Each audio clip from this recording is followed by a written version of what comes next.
Assalamualaikum warahmatullahi wabarakatuh.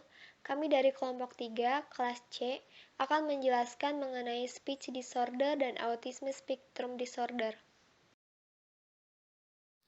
Speech disorder. Apa itu speech disorder atau gangguan berbicara? Gangguan bicara atau kesulitan bicara adalah jenis gangguan komunikasi di mana ucapan normal terganggu. Ini bisa berarti gagap, lips, dan lain-lain. Seseorang yang tidak dapat berbicara karena gangguan bicara dianggap bisu. Gangguan berbicara dan penyebab gangguan berbicara mempengaruhi bagaimana seseorang berbicara. Orang yang mengalami gangguan berbicara sebenarnya tahu apa yang akan disampaikannya. Namun mereka mengalami kesulitan dalam memproduksi bunyi yang mengakibatkan komunikasinya terganggu.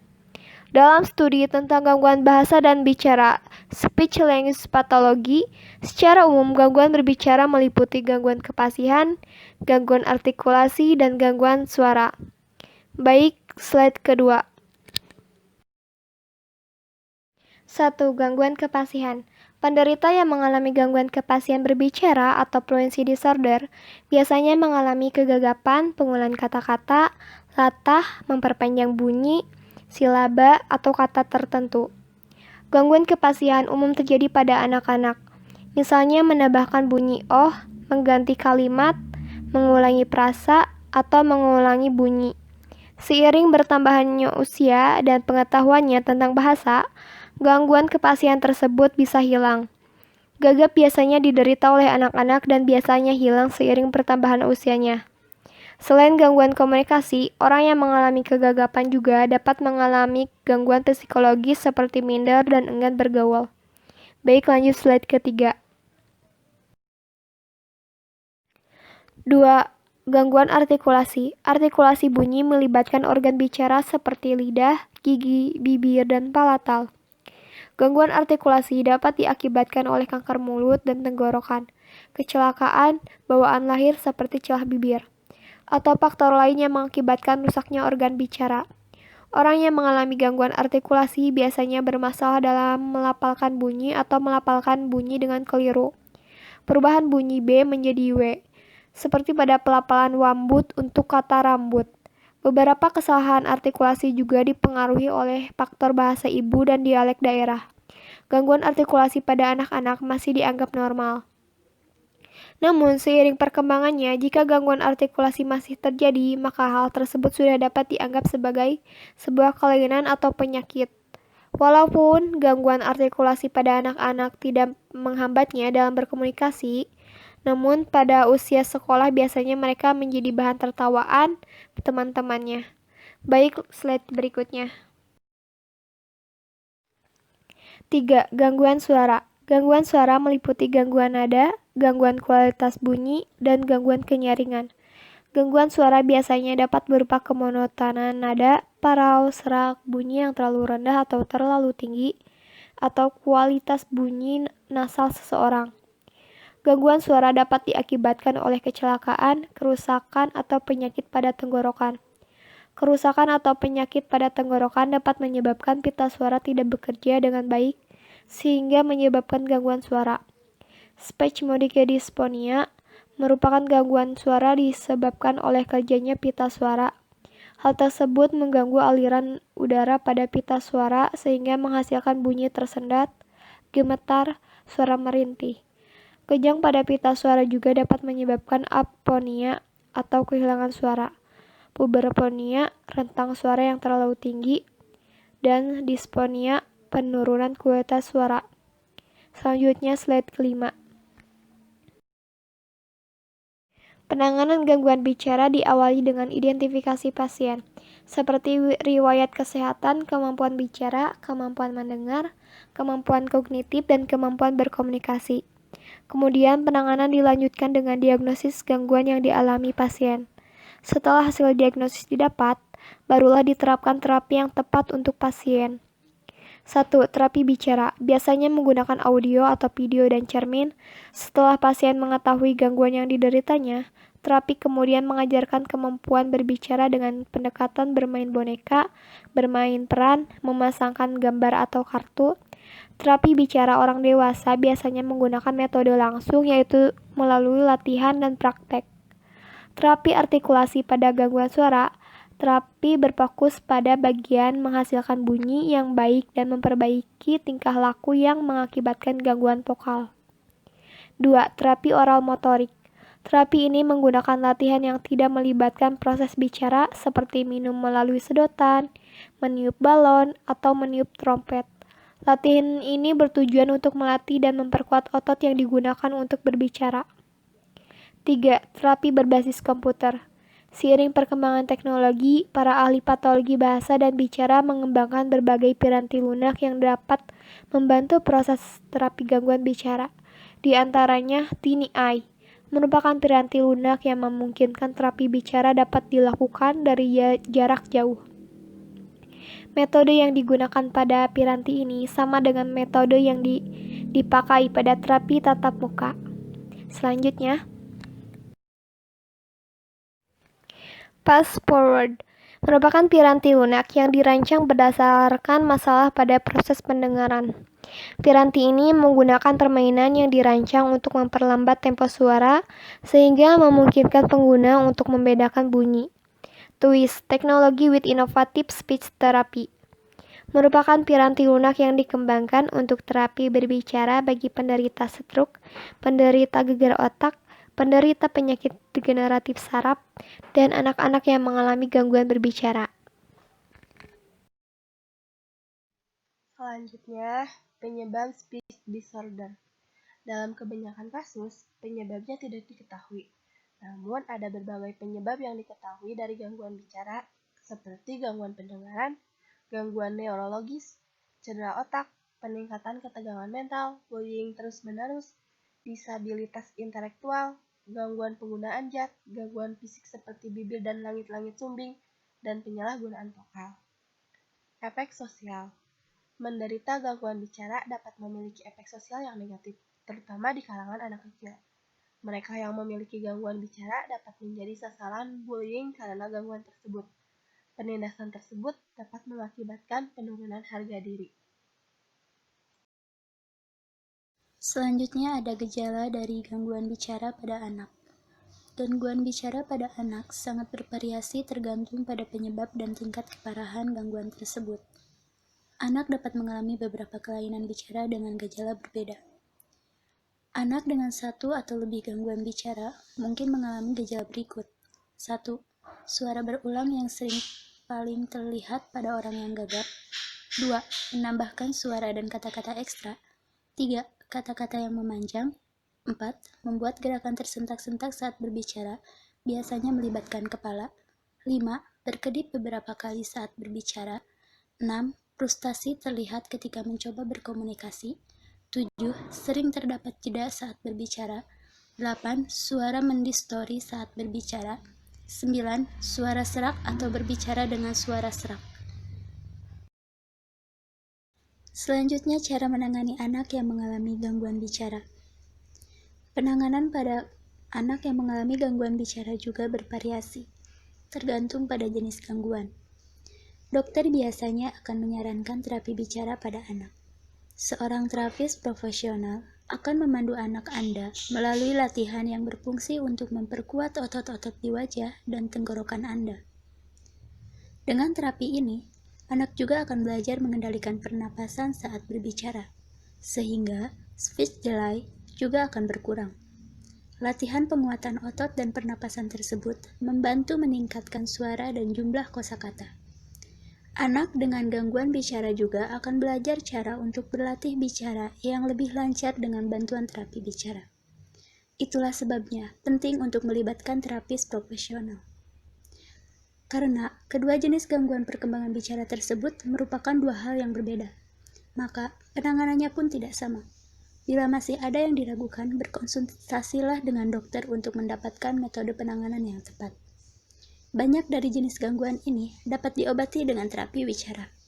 Terapi yang lain memerlukan perhatian medis oleh dokter di bidang fonatrik. Perawatan lain termasuk koreksi kondisi organik dan fisikoterapi. Autism Spectrum Disorder. Apa itu Autism Spectrum Disorder? Autism Spectrum Disorder adalah sebuah istilah untuk memayungi berbagai gangguan yang terkait perkembangan otak dan saraf anak. Gangguan perkembangan pada otak dan saraf neurologis dapat mempengaruhi kemampuan anak dalam berinteraksi, bersosialisasi, berperilaku, dan berkomunikasi secara verbal maupun nonverbal seiring ia bertumbuh besar. Kondisi yang termasuk dalam spektrum ini antara lain autis, sindrom Asperger, sindrom Heller, dan gangguan perkembangan pervasif PPD-NOS. Disebut sebagai spektrum karena kelainan ini memiliki banyak variasi jenis penyakit, perwujudan gejala, dan tingkat keparahan kondisi yang berbeda pada setiap orang.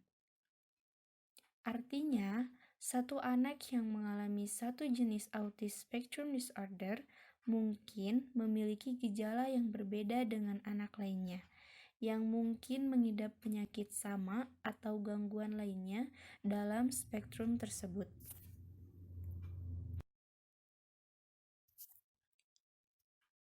Sebagai contoh, ada beberapa anak yang memiliki tingkat kecerdasan rendah sehingga sulit untuk belajar dan memahami. Di sisi lain, beberapa anak pengidap ASD mungkin memiliki kecerdasan luar biasa dan cepat belajar. Namun, mereka kesulitan untuk berkomunikasi dan menerapkan pengetahuan mereka dalam kehidupan sehari-hari, serta sulit untuk menyesuaikan diri dengan lingkungan sekitar. Contoh lain dari Autism Spectrum Disorder adalah gangguan perilaku. Salah satunya, mereka akan melakukan aktivitas yang membahayakan dirinya sendiri seperti menggigit tangan dengan kencang atau membenturkan kepala ke dinding.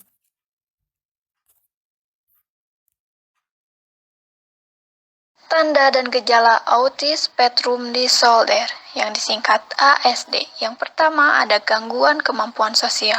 Gangguan kemampuan sosial adalah gejala paling umum muncul pada setiap jenis Autism Spectrum Disorder.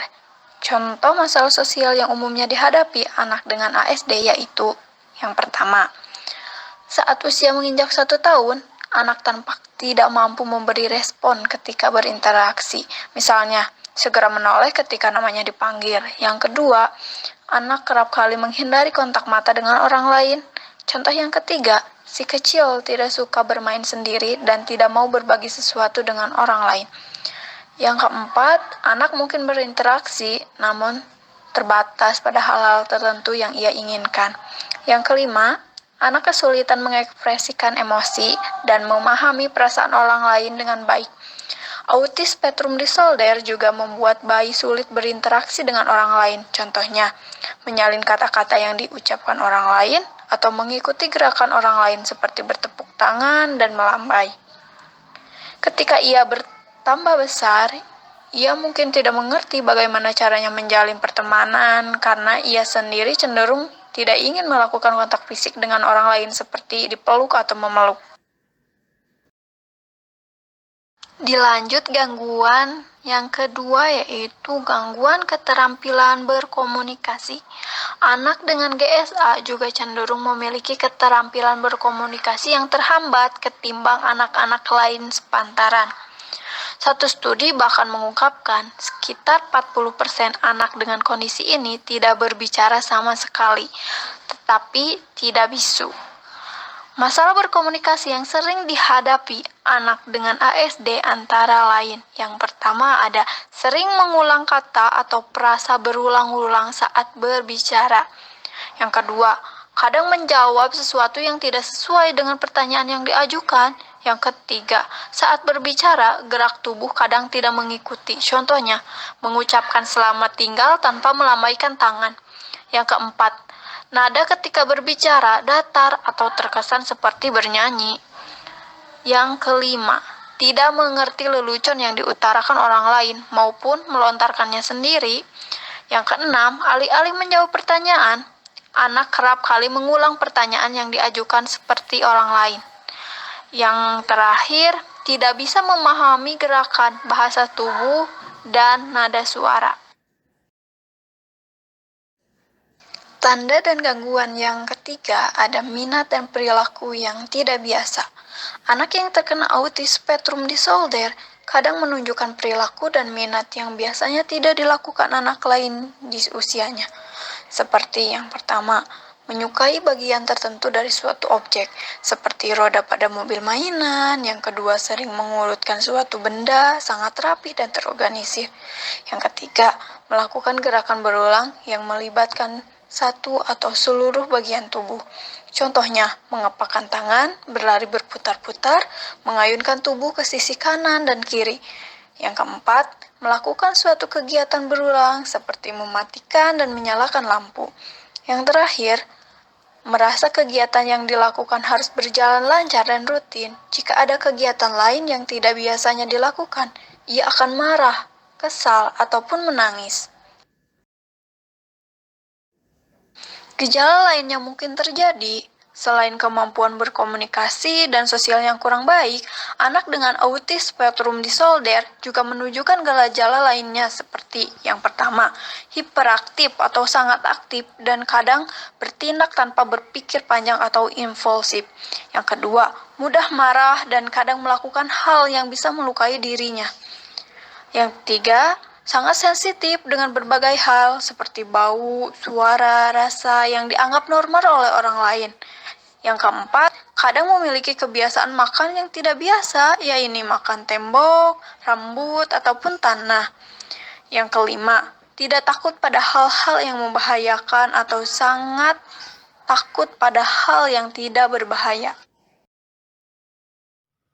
Penyebab autism spectrum disorder pada anak.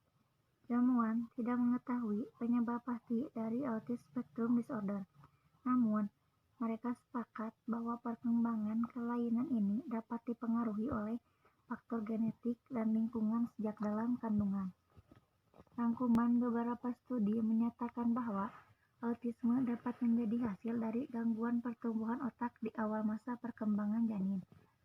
Gangguan ini dapat merupakan efek dari mutasi gen yang mengontrol perkembangan otak dan mengatur bagaimana sel otak berhubungan antar satu sama lain. Dalam tes pencitraan pada penderita autisme juga sempat ditemukan perbedaan pola perkembangan beberapa area otak ketika dibandingkan dengan anak lain yang tidak memiliki gangguan tersebut. Cara mendiagnosis autism spectrum disorder. Gejala umum dari autism spectrum disorder dapat mulai terlihat sejak sedini 2 tahun pertama kehidupan anak. Itu kenapa gangguan tumbuh kembang ini dapat lebih cepat terdiagnosis oleh dokter. Walaupun tidak ada tes khusus untuk mendiagnosis autism spectrum disorder, tim dokter dan spesialis kesehatan anak akan melakukan pendekatan dengan cara berikut ini. Mengamati kebiasaan anak dan cara berinteraksi dan berkomunikasi selama perawatan, menguji kemampuan anak dalam mendengar, berbicara, dan mendengarkan, melakukan tes pencitraan untuk mengetahui adanya kelainan genetik yang menjadi faktor risiko dari autism spectrum disorder. Gejala autism spectrum disorder memang dapat mulai muncul pertama kali pada usia yang sangat muda, namun tidak semua orang mendapat diagnosis yang tepat. Ini karena kemungkinan pada awalnya gejala autism spectrum disorder dapat mewakili tanda-tanda gangguan perkembangan lain. Contoh penyebab autism spectrum disorder bisa jadi akibat faktor genetik dan lingkungan. Penyebab genetik disebabkan memiliki silsilah keluarga yang mengidap autisme. Bisa juga terjadi pada kembar identik yang memiliki genetik yang sama. Terapi dan pengobatan untuk autism spectrum disorder. Yang pertama, terapi perilaku dan bicara. Anak-anak yang mengalami masalah dengan keterampilan ini akan direkomendasikan mengikuti terapi perilaku dan komunikasi. Pada terapi ini, si kecil akan diajarkan keterampilan baru lewat permainan tertentu. Dari permainan dan kegiatan tersebut, si kecil akan mempelajari cara bertindak dalam situasi-situasi sosial dan melancarkan kemampuannya berkomunikasi dengan orang lain. Yang kedua, terapi pendidikan. Anak-anak yang kesulitan menerima pelajaran di sekolah bisa mengikuti terapi ini. Para pengajar yang terlatih akan memberikan program pendidikan yang terstruktur, sehingga lebih mudah diterima anak dengan autism spectrum disorder. Tidak seperti kelas biasa, si kecil akan diberi satu pelajaran khusus. Dengan begitu, pengajar dapat mengerahkan perhatian sepenuhnya pada anak. Begitu juga anak dapat memusatkan konsentrasi pada pengajar dengan lebih baik karena minimnya gangguan dari teman atau orang lain. Contohnya, les privat. Yang ketiga, terapi fisik dan indera. Pada terapi ini, terapis akan membantu meningkatkan keseimbangan si kecil dan membantunya mengurangi gerakan berulang yang tidak perlu. Untuk mengasah keterampilan anak dalam memproses sensorik, si kecil akan diberi mainan yang bisa merangsang indera, seperti squishy atau trampolin. Sementara untuk mengurangi sensitivitas anak dengan suara, ia akan diajarkan mengenal berbagai bunyi, bahkan memainkan alat musik. Yang keempat, obat-obatan. Selain terapi, pemberian obat juga bisa membantu mengendalikan gejala. Obat ini biasanya diberikan pada anak yang sangat hiperaktif dan mengalami cemas berlebihan. Dokter akan meresepkan obat antipsikotik dan antidepresan sesuai dengan kebutuhan anak. Pengobatan yang dijalani dapat bersifat tunggal maupun kombinasi, tergantung dengan berbagai gejala yang dialami anak. Perawatan yang dilakukan dapat berubah seiring waktu sesuai sejalan dengan peningkatan kesehatan anak. Sesuai konsultasi kesehatan si kecil sebelum memilih pengobatan maupun selama menjalani perawatan. Poin akhir yaitu tips merawat anak dengan Autism Spectrum Disorder atau ASD. 1. Cari dokter dan ahli kesehatan terpercaya.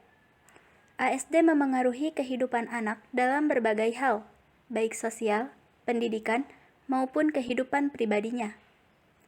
Anak dengan kondisi ini memerlukan guru, terapis, dan dokter yang memang ahli dalam menghadapi anak dengan autisme.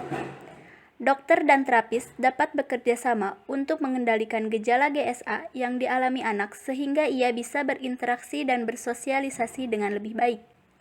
Sementara, guru yang terlatih dapat membantunya mengikuti pelajaran dengan baik.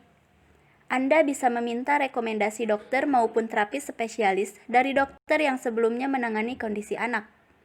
Mencari informasi tambahan lewat internet juga bisa membantu Anda menemukan dokter, terapis, maupun guru yang Anda butuhkan. 2. Tingkatkan pengetahuan diri mengenai autism. Orang tua adalah sosok yang paling dekat dan dipercaya oleh anak, apalagi jika ia memiliki autism spectrum disorder. Sosok Anda sangat membantu anak dengan ASD untuk tumbuh dan berkembang biak. Baik, kita lanjutkan. Anda bisa mendapat informasi mengenai kelainan neurologis ini pada dokter, buku, atau membaca dari website yang terpercaya. Anda juga bisa mengikuti komunitas orang tua dan anak yang mengidap autisme. Lewat komunitas ini, Anda bisa saling berbagi pengalaman dalam merawat anak dengan kondisi tersebut. Yang ketiga, lakukan kunjungan ke dokter secara rutin.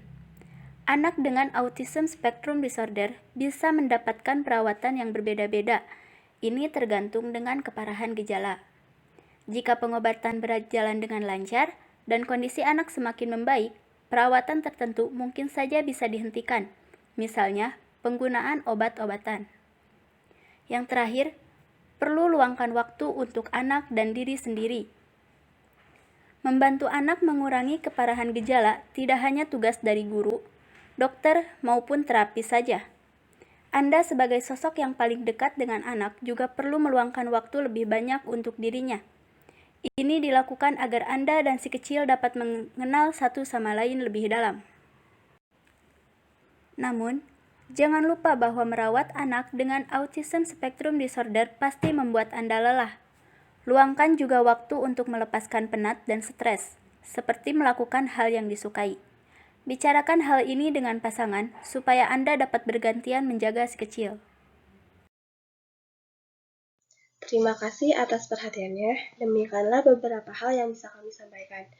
Sebelumnya kami mohon maaf yang sebesar-besarnya apabila di dalam penyampaian tadi mungkin ada kesalahan kata. Kami ini hanya manusia biasa yang tidak luput dari kesalahan. Semoga bermanfaat untuk kita semua. Wassalamualaikum warahmatullahi wabarakatuh.